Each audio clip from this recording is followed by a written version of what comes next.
Hello, welcome back to another video. Welcome back to the YouTube channel, people. And yeah, we're making another video on West Ham United, people. This is your Mohamed Kudus video. I guess it's been a long time overdue. Make sure you're leaving a like on the video. Make sure you're subscribing if you are new. Uh, we've been losing subscribers on the channel, and I've been very confused as to why. But we're trying to reach 1K before the end of the Premier League season. Looks like it's getting quite tight when it comes to that countdown, but I still believe we could do it. When we do hit 1K, I've got big plans. I've got big plans for the channel. Want to do a couple of things to celebrate it because it's not every day that everyone can just hit 1K subscribers. So your support has been immense, but I'm very confused why I've been losing subscribers. So if you are new, please subscribe. Let's get straight into the video. Now, I want to pose this question because think it will cause conversation, and I think Mohamed Kudus is one of them players that is always going to cause conversation because he's always been a big name um, around Europe since we signed him, and even before we signed him, obviously when he was breaking onto the scene at Ajax and scoring against Liverpool at Anfield, etc. Um, a talent that Brighton and Chelsea were both interested in when we were interested in him at the time. I think some of us were a bit afraid, a bit paranoid that he was going to get hijacked by Chelsea with the way they were moving within their ownership and stuff. They were just that kind of team to do that. So I think we were all afraid that they turned their interest back onto him, etc. But I guess because they already turned, I think they turned interest to Palmer maybe after or before. I don't remember. It was in the same window, so I think that might have helped. But Mohamed Kudus gave us that excitement last season. He gave us the. He was basically like going to the games. He was getting everyone off their feet. Everyone was getting up as soon as he got the ball. As soon as he got the ball. And one thing I would like to say that I was severely wrong at, and this is my bad, because I thought he would be better in possession uh, based on this, based on his Ajax days. But the people that were saying he's better on transition than he is in possession, I was like, what the hell are they talking about? But they were right. They were right. And to be honest, when you look back at it in hindsight, like a lot of his best moments were from transition. So that was a severe my bad. Um, when we're talking about the profile and the style of the certain player that we are talking about. But at the same time, at the same time, my whole thing is with Mohamed Kudus. Yeah, I was looking at a player that was going to drive with the ball from the 8 position, be decent in the number 10, could really play well in central areas because of his ability to hold up the ball with 4 players around him, really trying to get physical on him and him trying to hold up the ball, etc. That's the kind of player I was looking at. But we've not seen that this season. We're not seeing the same Mohamed Kudus. We're seeing a Kudus that plays well in patches. He plays well in patches. Doesn't really use his physicality as much as he used to.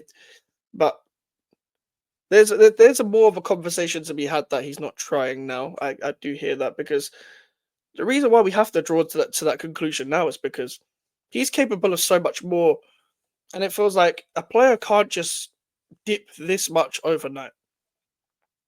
Now, the reason why I don't think he does as well in possession is because some players reach certain levels at certain skill sets depending on what kind of league they move to. I'm not saying the Premier League is the greatest league in the world, but it's a upgrade from the Eredivisie, where he looked like a great possession-based player from obviously the highlights, I guess, that we see, because I'm not watching a Dutch league necessarily week in, week out, whatever, if I'm being real, only when certain Dutch teams, I guess, are playing in the Europa League, if there's certain games I'm watching, or the Champions League or whatever. But we thought that was the player we were getting. Good in possession because that's what you're taught at Ajax. That's the whole philosophy that's been based around them. And he showed some great moments, but it seems to be when he's running into space, that's when he's better. That's when he doesn't think as much. When you're putting him in build up, you're allowing him to take more touches. It becomes more of a hindrance to our build up. It becomes more of a hindrance to West Ham United in general, trying to regain and retain possession, etc. Rather than him running into space, is just him not thinking. Whether it is hitting on a counter attack or just a ball in behind where he's actually making a run in behind.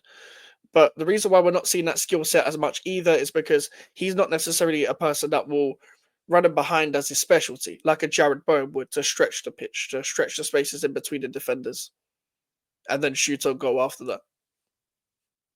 He's not a Jared Bowen-esque type player, but he is still someone that will run in behind now and then.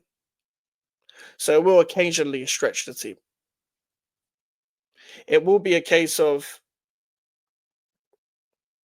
for example, the Arsenal goal years ago, fucking hell, wasn't that long ago. The Carabao Cup game when we beat them 3-1, a ball over the top by a Ged, Kudus is running into space. He takes a touch away from Zinchenko and he shoots. He's not thinking about it. But when we're trying to build up in possession and stuff, he's intercepted his own teammates. He's taken too many touches where he's literally showing his opposition that he's thinking about it. So they have the time to cut off every angle. So by the time he does release the ball, he's lost it, he's flopped it, he's given away the ball to the opposition. Now, I don't think it's bad form anymore. I just think this is his level. This is his level. It's not just bad form anymore because we haven't seen a single thing all season. And that's why I discussed in my match reaction that I gave him a bligh under the previous manager because as much as he was playing on the left, he could only really play on the left if he's played in the 10 pockets in space, etc., not straight on the touchline where you are only allowed to be direct, which is something I complained about a lot under the Lopetegui era, as a lot of you may know. I was complaining week in, week out about him just being stuck out on the left, him only being allowed to go direct, attack in one angle on the pitch, and just essentially doing a bunch of nonsense where the only time he was cutting in is on his right foot, which he doesn't particularly want to use anyway, but he's not even particularly good at it. That's the truth of it. That's the truth. And that's why it's not bad form anymore. Because Lopetegui isn't here. You're playing under Graham Potter. Yes, a man who's still trying to settle this West Ham United team within his philosophy, but also a lot of these players don't really deserve to be in the future of this Graham Potter team necessarily either. But you're playing under proper coach now, an attacking coach. Yes, we don't have a striker. But there's only so many times where we can make an excuse for you. Where we can be like, okay, you're not playing well because of this. When in reality, you're not playing well because of you. I have not seen a good 90-minute performance from Mohamed Kudus the whole season.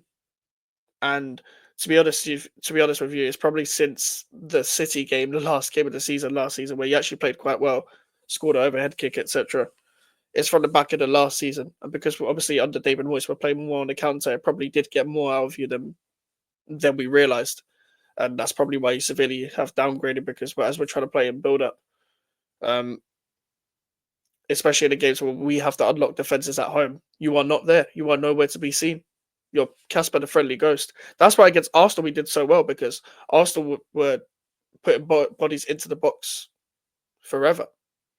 They were dedicating their whole team into our box, essentially putting only Gabriel and Saliba on the halfway line, where when we transition and he gets the ball, he's doing well to run in possession. He's still not really making the right decisions because he's still thinking about it too much. But when he doesn't take too many touches, he's running into space. You see the better Mohamed Kudus. That's for me. And he's playing himself out of a move. He's playing himself out of a move. Like, I would have said that if this was just a dip in form and you carried on for the rest of the season, and you've got enough PR behind you by your name alone for people to still trigger that 85 million release clause. Your teams, if teams are going to go in for Mohamed Kudus now, they're just going to negotiate below that now. And rightly so. And rightly so. Why would they trigger that release clause with the way you've been playing nowadays, especially this season? Because players are like stocks now. Players are just stocks where you have one good season, you're 100 million. You have one bad season, you're like 50, 40, 30, and pretty much 30, 40 million less than what people were originally valuing you at. That's the truth of it. So for me, it isn't bad form. This is just who he is. And yeah, that's my opinion on that. Make sure to leave a like on the video. Make sure to subscribe if you're new. Social medias are in the description if you want to follow me in the email for any inquiries. I'll see you guys later. Goodbye.